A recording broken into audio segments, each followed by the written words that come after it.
Boa noite, vamos nos encontrar em mais um módulo, né, e vamos falar hoje das virtudes da alma. Vivemos hoje uma situação em termos mundiais, em termos nacionais, em termos sociais, mas principalmente no nosso dia a dia, dentro da nossa casa, dentro do nosso trabalho, onde nós nos questionamos e com certeza temos em um momento ou outro do nosso dia aquele impacto para refletirmos o que tem acontecido com a nossa sociedade. Não precisa andar muito, basta que tenhamos um dia de trabalho um pouco mais agitado nas ruas ou quem pega o transporte, para percebermos como tem sido difícil às vezes a convivência, o relacionamento e a interação entre os seres humanos, entre as pessoas. Então, mesmo nós que estamos dentro e abraçando uma religião, abraçamos uma doutrina como a nossa, a doutrina espírita, muitas vezes nós nos percebemos ou somos vítimas de situações emocionalmente lamentáveis. E nos perguntamos, e esse foi o motivo para que incluíssemos um módulo diferente, um módulo novo no curso, nos perguntamos, de fato, onde estão as nossas virtudes? Quais são essas virtudes e qual a importância da virtude? Então, quando nós estamos dentro de um processo, a própria psicologia social e tantas outras linhas de pensamento, como a própria filosofia, questionam o que acontece com o ser humano, esse ser que, além de um ser emocional, além de um ser psicológico, espiritual, ele também é um ser social e inserido dentro de um coletivo, dentro de uma sociedade. O que acontece com esse homem, com essa mulher, dessa vida moderna, de tanta tecnologia, de tantos acessos, de tanta informação, e que também, por algum motivo, muitas vezes se vê abandonado ou se vê solitário dentro de questionamentos profundos, dentro de questionamentos que muitas vezes nos levam para o vazio existencial. Então, quando nós pensamos no o que vem a ser a virtude, temos toda uma linha e todo um pensamento que poderíamos ficar aqui durante muitas horas discutindo filosoficamente as ideias de Aristóteles, de Sócrates, de Platão e de tantos outros, e ao mesmo tempo entrar num processo religioso do que venham a ser as virtudes e o pecado e tudo mais. Mas o que de fato nos interessa é, em primeiro lugar, nos perguntarmos: nós somos pessoas virtuosas? Em segundo lugar, quais são as minhas virtudes? Eu as reconheço? Eu sei de fato quais são as minhas qualidades e quais são os meus pontos de vulnerabilidade e que me impedem de exercer essa qualidade e essa virtude? E em terceiro, porque muitas vezes, dentro de um processo coletivo, na convivência com outras pessoas, aqueles defeitos ou o oposto da virtude, que seriam os vícios, são vistos e aceitos como questões normais. Um grande fator negativo que vivemos hoje nessa sociedade moderna é que começamos a achar que algumas questões que são vistas e que deveriam ser vistas como atitudes negativas, são vistas como normais. Então, passa a ser normal algumas vezes ser agressivo com o outro, não dar um bom dia, mentir. E terminamos encontrando até formas racionais de justificar os nossos atos. Então, dizemos que é uma mentirinha branca, que na verdade não é uma mentira, é só para que uma situação não seja de fato vista de forma difícil ou complicada, e vamos dando no dia a dia, na correria, na pressa, as nossas desculpas ou nosso jeitinho brasileiro, como muitos dizem. Mas isso é de fato normal? E aí eu lembro muito de uma passagem no livro Momentos de Saúde, onde Joana de Ângeles faz um questionamento. Se estivermos ou chegarmos em uma sociedade onde todas as pessoas estão resfriadas, é normal ser resfriado ou é normal estar saudável? Porque no meio daquele contexto onde todos estão resfriados, talvez pensemos, não, é normal ser resfriado, eu que sou diferente porque eu estou saudável. Então, esse questionamento também deve ser trazido dentro desse comportamento hoje coletivo, social, onde muitas coisas são vistas como normais e não são. Alguns autores vão chamar isso da normose coletiva, quando nós entramos em um processo muito parecido com um anestesiamento dos nossos valores, um anestesiamento dos nossos princípios éticos e morais. E para não entrar em um conflito com o outro, para não discutir com o outro, ou para não ser visto como diferente ou qualquer outra coisa parecida, eu me calo ou eu vou dançando conforme a música, para sermos, em termos populares, ou vou nadando conforme a maré. Mas quando nós voltamos no que já estudamos e no próprio princípio, no próprio processo da individuação, nós vemos que o ser individuado é aquele ser que vive no coletivo, mas que não perde a sua essência, não perde a sua individualidade. O que, em outras palavras, podemos dizer é aquele que pensa por si mesmo. É aquele que vive a sua vida conforme os seus princípios, conforme a sua verdade, conforme a sua crença. É aquele que não vai achar que é normal uma atitude equivocada. Então, quando nós começamos a pensar no que vem, o que são as virtudes, vamos falar e vamos conversar durante esse tempo sobre os nossos valores, sobre as nossas questões éticas e principalmente sobre as questões morais. Esse que é um ponto tão sensível, muitas vezes é a nossa grande ferida e por isso reencarnamos e reencarnamos tantas vezes, porque é justamente nesse ponto que muitas vezes nós nos detemos na nossa caminhada, porque bate naquela questão moral que é dolorosa e que é difícil de ser aceita, de ser vista e de ser modificada. E que muitas vezes nós abrimos mão para não ter que passar pelo processo de sofrimento, não ter que passar pelo processo da mudança, e eu vou perdendo toda uma expectativa e toda uma possibilidade de mudança, de transformação e de uma existência plena e feliz. Então, Erich Neumann, ele traz um pensamento muito interessante em um livro que fala sobre a ética. Quando o coletivo não mais possui o valor, isso significa que se introduziu uma crise de valor e falta ao indivíduo a orientação coletiva. Ele adoece, levado por um problema para o qual não existe mais uma resposta coletiva e uma forma coletiva de solução. O que é interessante de percebermos é que no nosso processo social e cultural, nós fomos nos desenvolvendo dentro de um processo psicológico e saudável também do coletivo. Então, o ser humano, ele precisa se socializar, ele precisa se encontrar dentro daquela coletividade que ele se encontra.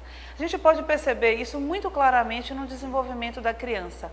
A criança precisa conviver com outras crianças, ela precisa sair daquele contexto pequeno da casa, onde ela vai para a escola, onde ela vai interagindo com outras pessoas. Na adolescência, o jovem tem uma preocupação excessiva em ser aceito pelo grupo. Então, nós vamos vivendo isso no decorrer do nosso desenvolvimento como seres humanos, porque somos seres naturalmente sociáveis. Então, quando nós temos uma dificuldade de socialização, temos um problema emocional, psicológico que precisa ser trabalhado, né? E aí entram todas as sociopatias. Mas o que Erich Neumann vem trazendo como um pensamento e que precisa ser visto como uma realidade hoje dessa modernidade, desse homem e dessa mulher modernos, é que nós vamos entrando em um processo coletivo, social, que não encontramos mais as respostas para as nossas perguntas. Então, naquela época, muito lá atrás, quando o homem vivia totalmente inserido dentro do contexto social e que ele recebia desse contexto, seja esse contexto o Estado, a igreja ou a própria família, que conduzia este homem, dizia a ele o que ele deveria fazer, como ele deveria ser e como ele deveria agir, algumas patologias não eram apresentadas, porque essa pessoa ela não pensava por si mesma, se podemos dizer assim. Isso nos remete àquela história tão antiga do mito bíblico, onde Adão e Eva vivem no paraíso e não têm consciência de quem são. Só a partir do momento em que Eva come a maçã e oferece a Adão, essa consciência chega.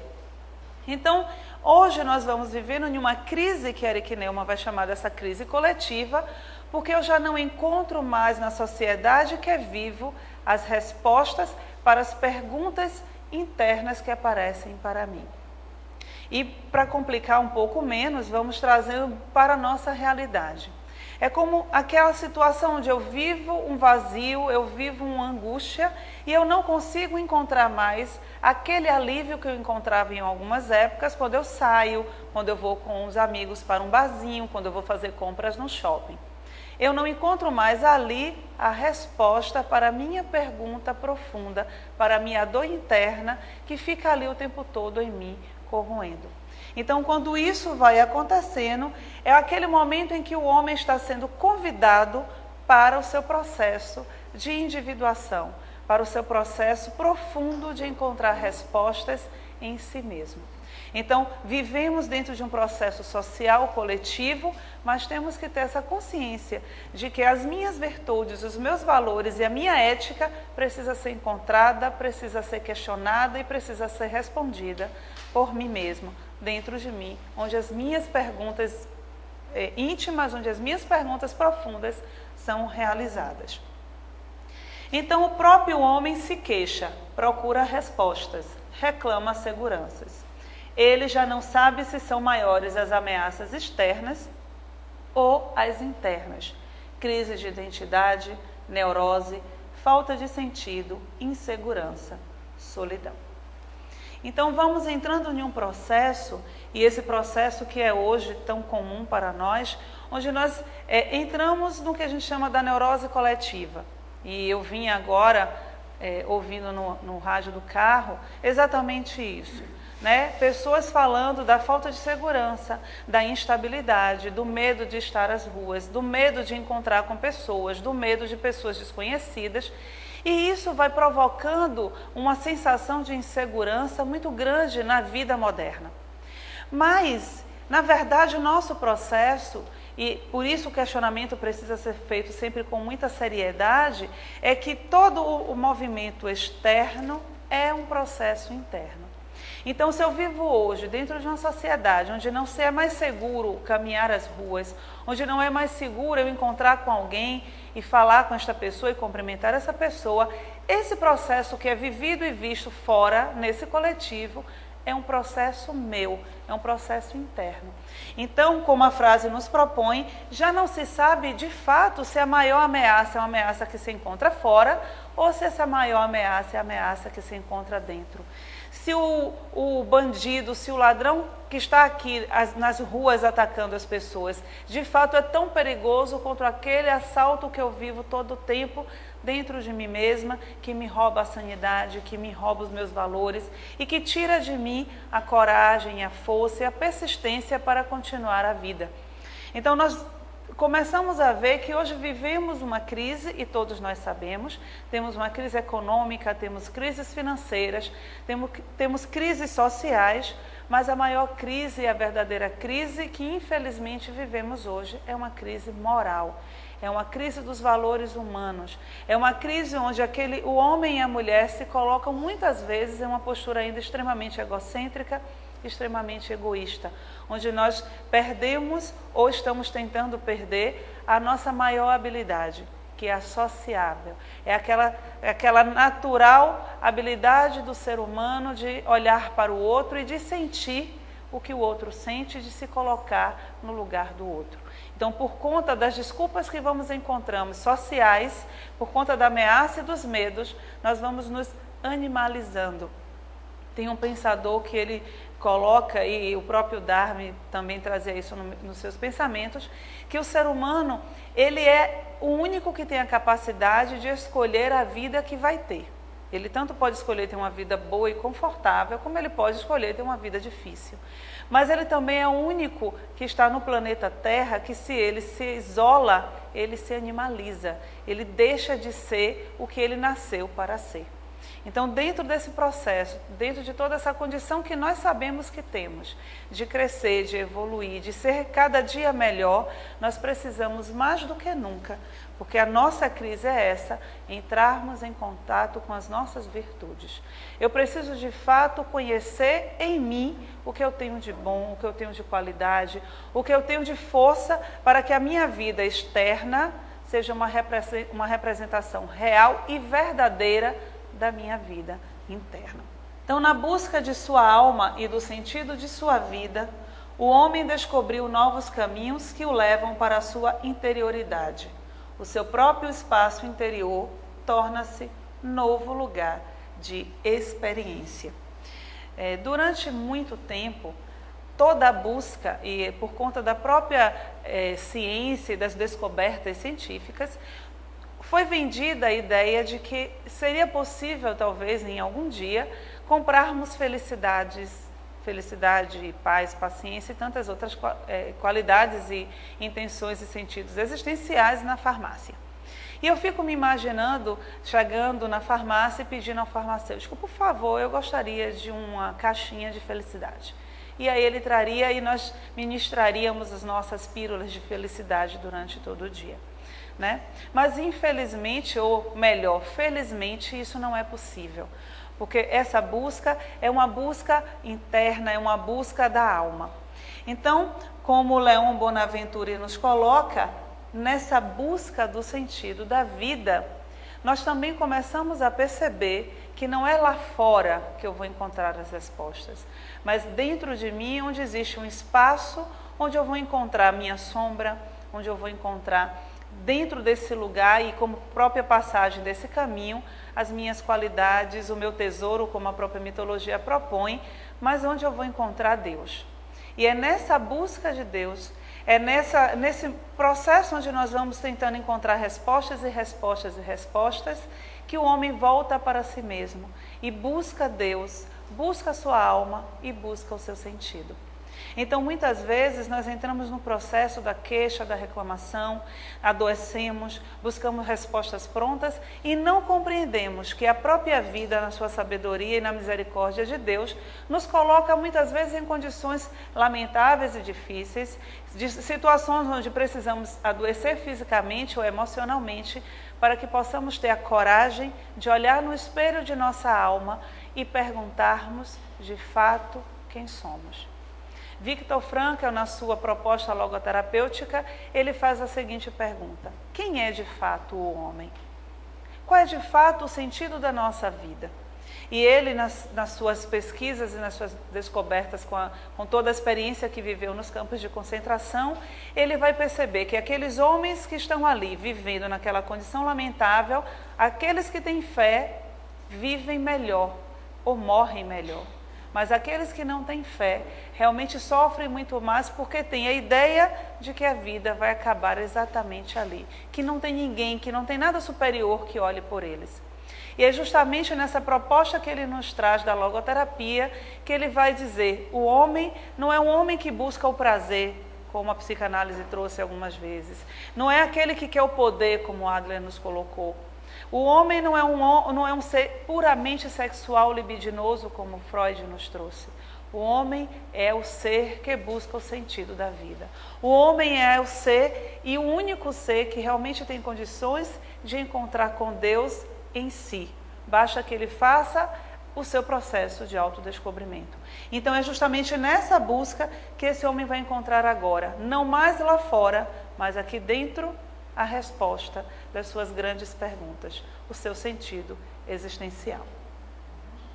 Então, só o autoconhecimento poderá fazer com que essas tendências sombrias fiquem menos autônomas e que as virtudes possam entrar em equilíbrio harmonioso com os pecados.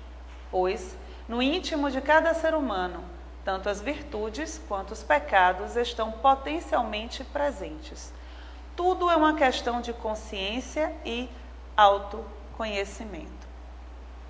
E por mais que estejamos sempre falando isso, são quase 2 anos de curso, são 2 anos falando da importância do autoconhecimento, é importante quando nós pensamos, e diante de todos os conceitos que nós já estudamos, que existe em nós tudo em potencial. E tanto as virtudes quanto os pecados estão em nós em latência.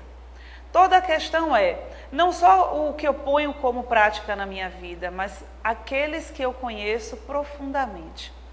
Então, se nós pararmos e questionarmos um pouco, e quando começamos a pensar em quais são as nossas virtudes, nós podemos perceber que algumas das nossas virtudes, às vezes, nos atrapalham. E é talvez complicado pensar que como pode uma virtude atrapalhar o meu crescimento. Certa feita eu perguntava a uma pessoa, estávamos trabalhando sobre as virtudes, e a pergunta feita foi exatamente essa: qual é a sua maior virtude? E essa pessoa então pensou um pouco, porque às vezes nós demoramos muito para descobrir as nossas virtudes, e rápido respondemos quais são os nossos defeitos. Então ela disse a mim assim: eu sou uma pessoa muito generosa, então a generosidade é a minha virtude. E eu pedi então que ela trouxesse para mim um exemplo da sua generosidade. E aí ela começou então a narrar, situações onde ela foi muito generosa. Mas uma dessas situações foi muito interessante, porque a generosidade dela foi com uma pessoa que ela conhecia, mas para que ela pudesse exercer toda essa generosidade com esta pessoa, ela precisava ser injusta com uma outra pessoa. E quando ela narrava então a sua virtude, a sua ação generosa, eu perguntei para ela como a outra pessoa, a não beneficiada pela generosidade dela, estaria se sentindo naquele momento, já que ela foi injustiçada. E ela não soube responder. Então nós estávamos exatamente falando até que ponto a generosidade dela era de fato virtuosa.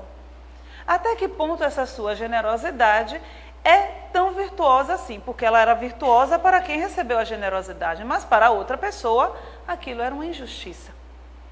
Então, por que isso é possível? Se a generosidade é uma virtude. Então, é exatamente esse ponto. É o processo de autoconhecimento.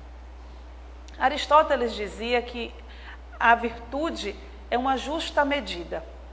Então, só é virtuoso aquele que é justo na medida certa. Qualquer excesso sai da virtude ou deixa de ser virtude. Então eu preciso entrar no processo, e a palavra pecado, ela significa errar o alvo. Então, enquanto eu estou errando o alvo, eu estou em pecado. Mas eu preciso então entrar em contato com o oposto de tudo isso, mas não o oposto no sentido literal, mas eu preciso entrar em contato com a força que existe em mim para fazer com que o alvo seja agora acertado. A persistência, a coragem, a humildade para continuar tentando acertar e achar a justa medida de todas as coisas. Esse é o exercício daquele que quer ser um homem virtuoso, uma mulher virtuosa.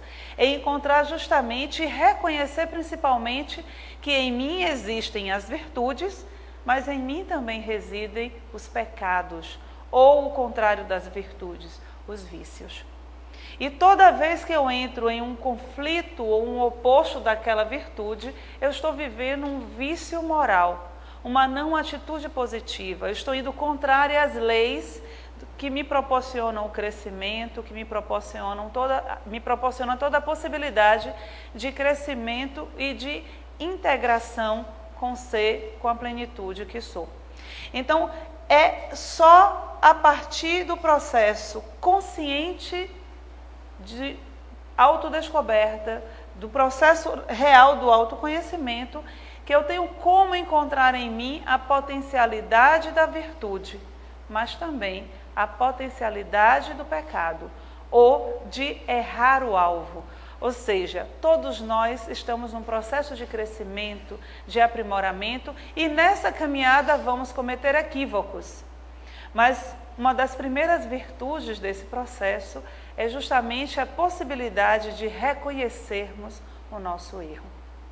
É termos a coragem de continuarmos no dia a dia, na luta diária, na luta da nossa existência, para que eu possa ser hoje melhor do que o que eu fui ontem.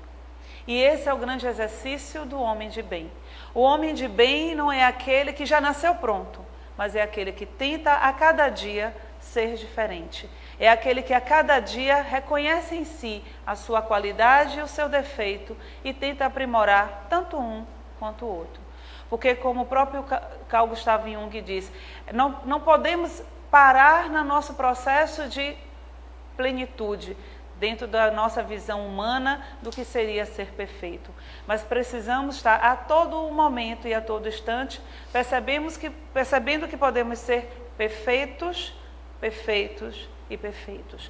Só assim vamos chegar naquela qualidade, naquela condição que o próprio Jesus reconhece em nós. Vós sois deuses e pode fazer o que eu faço e muito mais. Mas precisamos, com isso, começar a fazer o nosso processo de percepção da sociedade que vivemos, da percepção do coletivo que vivemos, da percepção da família que nos encontramos hoje. E não mais culpar o outro, o governo, a sociedade, dos erros que nós percebemos. Antes de qualquer coisa, olhar para nós e percebermos que aquele erro que vejo no outro, aquela situação ainda que a minha sociedade vive, começou possivelmente em mim. Eu preciso corrigir em mim aquilo que eu vejo de errado no outro. Eu preciso corrigir em mim aquilo que a minha sociedade, que o meu país ainda vive. Então não adianta eu colocar como ou marginalizar aquela situação ou aquele outro que ainda se encontra em equívoco, se eu não consigo perceber que estou todos os dias fazendo exatamente a mesma coisa comigo. Aqueles meus pensamentos, aquelas minhas atitudes que ainda são negativas e que eu coloco em algum lugar, exatamente como se fosse um marginal preso atrás das grades. Mas não me dou conta que em algum momento aquilo vai sair.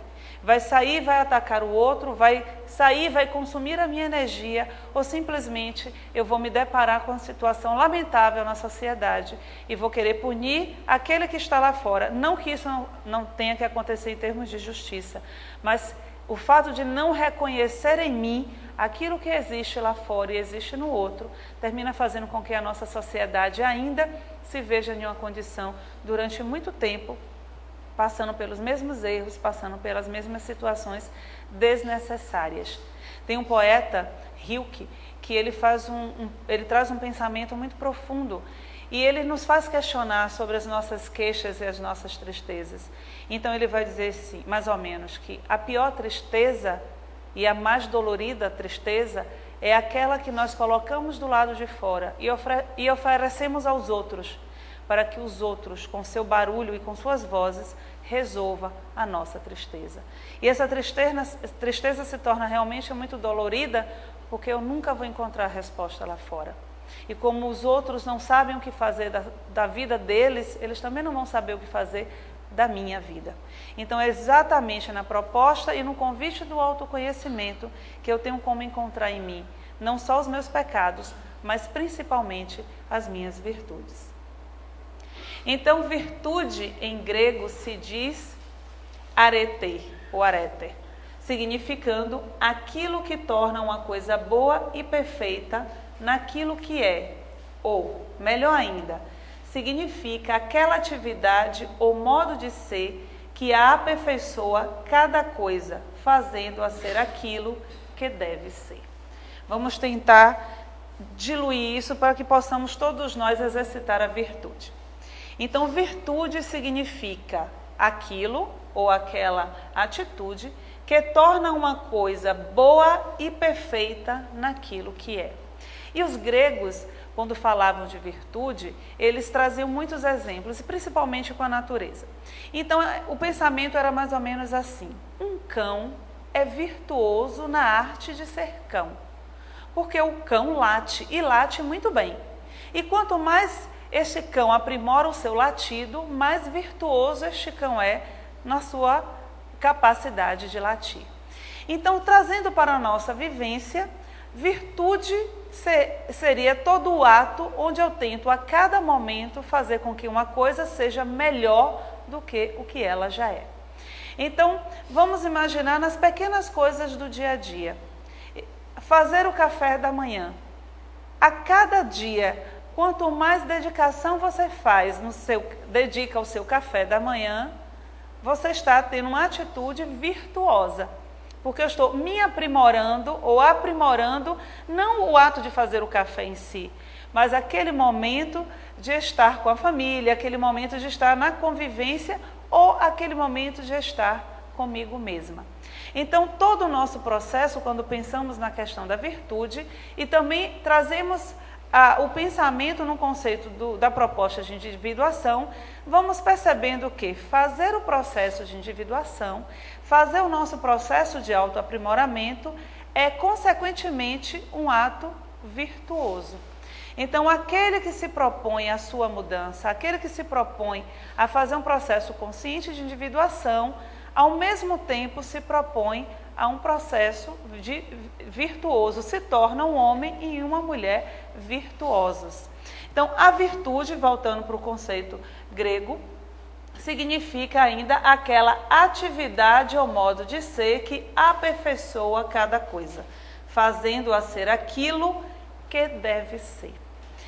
Quando voltamos para o processo de individuação, o conceito nos diz que o processo de individuação é aquele processo onde a pessoa realiza a si mesma, onde ela se torna aquilo que ela nasceu para ser, ou a pessoa que ela nasceu para ser. Então, ser virtuoso nos traz também essa possibilidade de sermos melhores e de buscarmos cada vez mais um processo de mudança também dentro do coletivo, o que é a proposta do processo de individuação. O processo de individuação faz com que aquele ser se torne um indivíduo melhor para si e para o coletivo. Mas estamos falando de tudo isso e, às vezes, os conceitos e tantas outras coisas podem fazer com que os nossos questionamentos fiquem mais densos. Mas e nós? De fato, nós estamos fazendo no nosso dia, no nosso trabalho, com a nossa família. Nós estamos buscando ter atitudes virtuosas.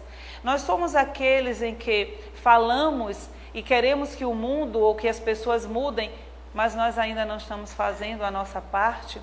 Será que eu tenho esse cuidado de fazer com que as pessoas e as situações da vida se tornem cada vez melhores, se tornem cada vez mais perfeitas, ou se tornem aquilo que elas nasceram para ser? E quando eu estava pensando em termos filosóficos também, na proposta grega da virtude, eu fiquei me colocando no lugar de tantos profissionais, e no professor, no médico, mas principalmente no papel do educador, que somos todos. O educador tem exatamente essa função com o ser humano, assim como os pais, né? Mas também o professor. Aquele papel de fazer com que aquele ser se torne melhor a cada dia, ou que ele se torne quem ele nasceu para ser. Então, esse processo de virtude, eu tentei até inventar um nome, mas de virtuosidade, se é que essa palavra existe, ela faz com que nós sejamos, na verdade, como aquele artesão, ou talvez aquele pintor, que pega aquela tela em branco e começa então a desenhar, a criar e a desenvolver e dar forma a uma massa bruta, a um tanto de argila, a uma tela que está completamente inacabada. Então somos nós, esses artistas, que temos a condição de fazermos da nossa vida exatamente como os antigos já pensavam, fazer da nossa vida aquilo que nós queremos fazer. E como todos nós dizemos que queremos a felicidade e a paz, então precisamos principalmente desenvolver em nós a capacidade interna de termos paz.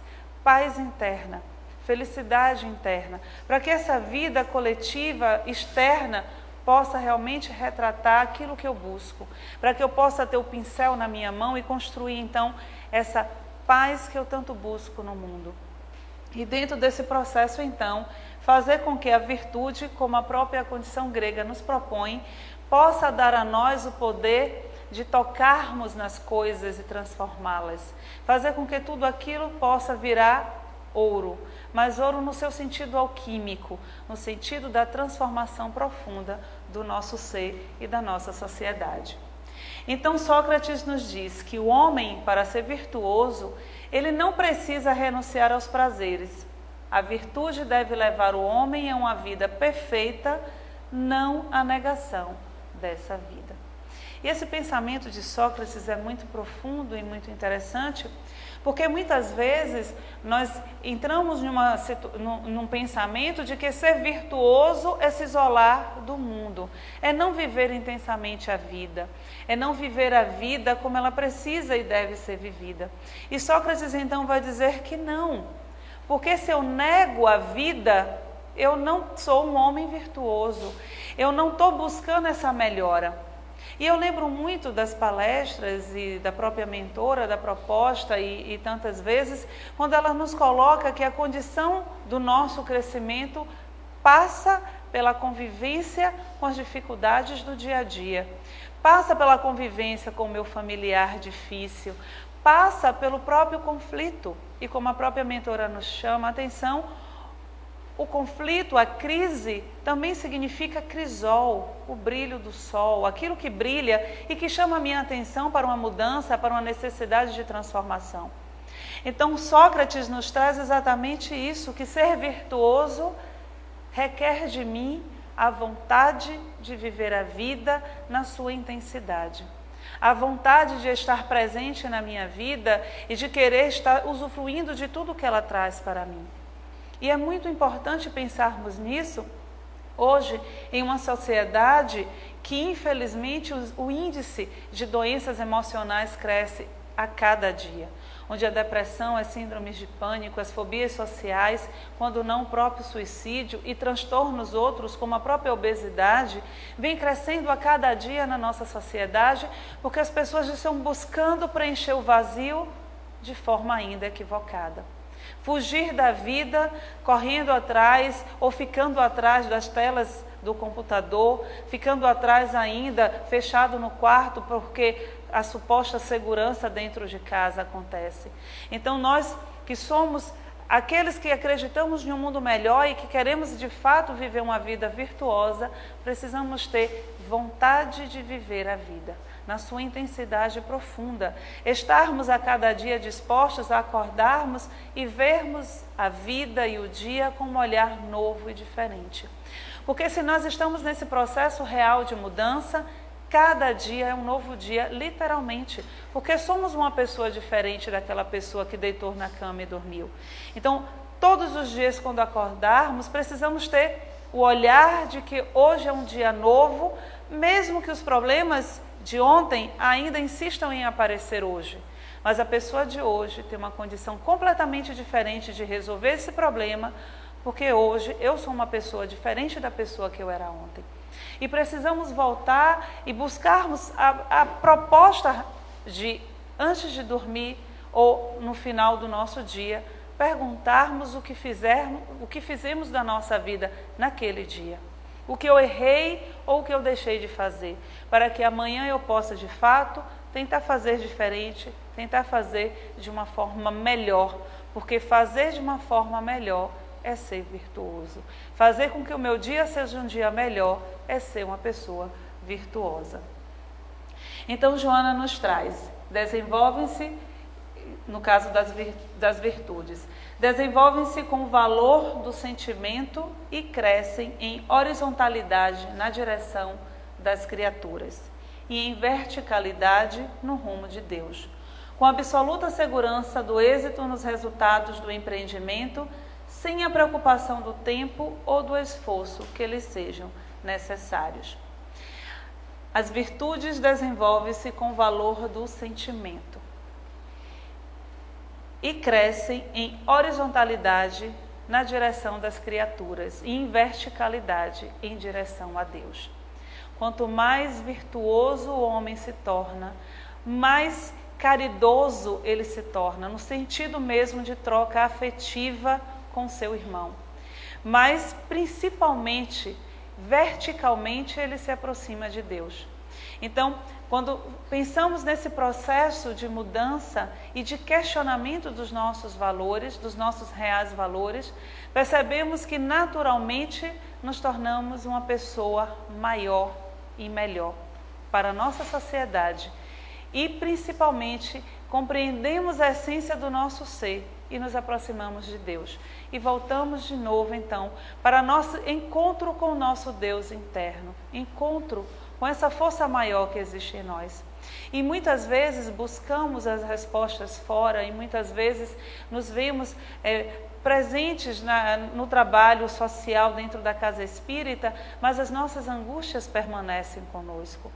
Mas precisamos voltar e, como nós já falamos em tantos outros módulos e a própria mentora nos propõe, precisamos nos conectar tão profundamente com esse ser humano que eu sou, preciso me conectar tão profundamente com a proposta de mudança que a religião me traz, que é só nesse esforço que não precisa ter a preocupação do tempo, porque ele precisa ser executado e esse é o trabalho e a nossa tarefa.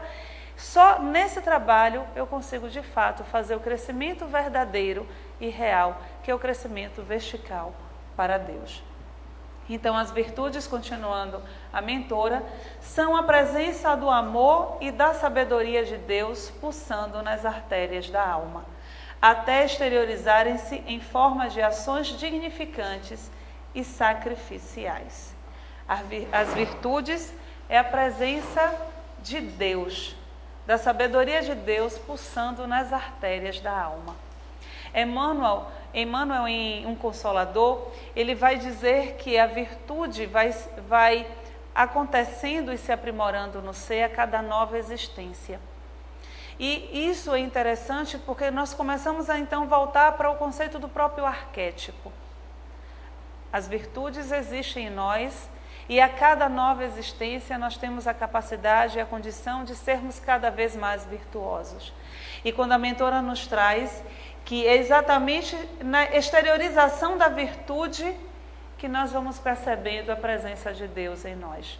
É exatamente no momento em que a minha ação se torna uma ação virtuosa que eu sou capaz realmente de viver uma vida sacrificial.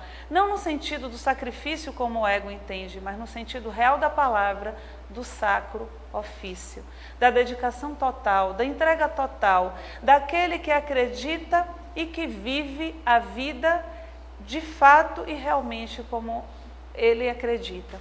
E nós temos esse exemplo maior que foi o próprio Jesus, aquele que viveu a sua vida até o último momento, pregando e vivendo como ele falava.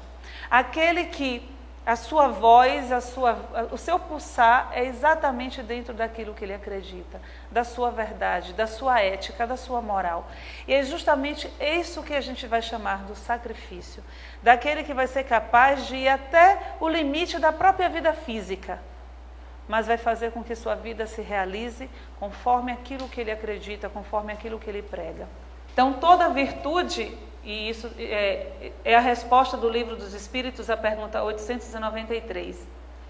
Toda virtude tem seu mérito próprio, porque todas indicam progresso na senda do bem. A virtude sempre que há resistência voluntária ao arrastamento dos maus pendores. A sublimidade da virtude, porém, está no sacrifício do interesse pessoal pelo bem do próximo, sem pensamento oculto. A mais meritória é a que assenta na mais desinteressada caridade. A pergunta feita é qual das virtudes é a mais meritória? E nós vemos aqui mais uma vez a palavra sacrifício, né?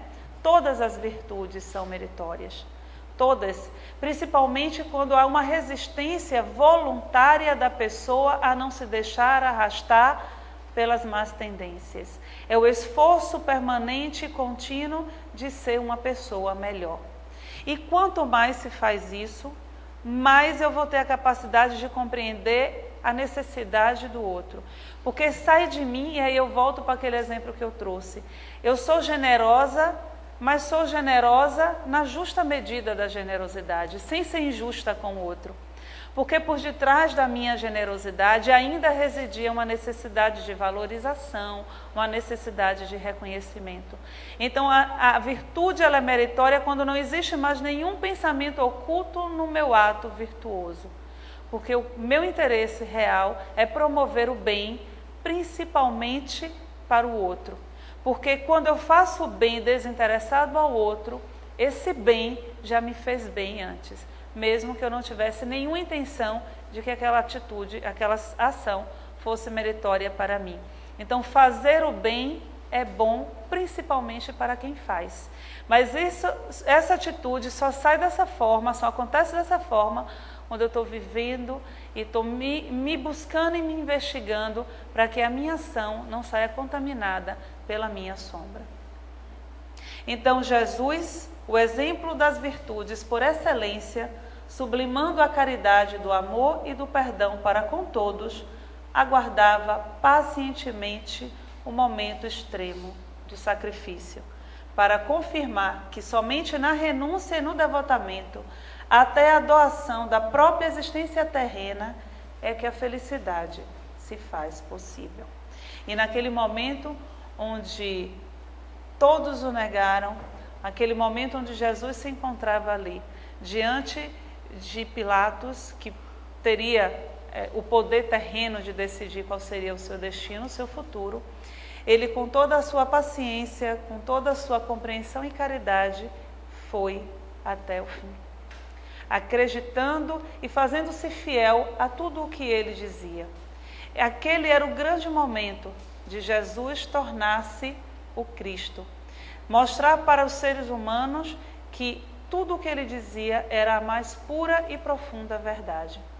E todos nós, quando começamos a fazer as nossas perguntas e questionamos quais são as nossas virtudes ou de fato quem somos, precisamos entrar em contato com esse modelo maior, com esse homem que vai mostrar para nós que a felicidade é possível, mas que essa felicidade vai ter exatamente o tamanho da verdade e da coragem que eu tiver de viver a minha vida de forma plena, de viver a minha vida de forma sincera, de forma intensa e, como Sócrates nos trouxe, viver verdadeiramente a vida.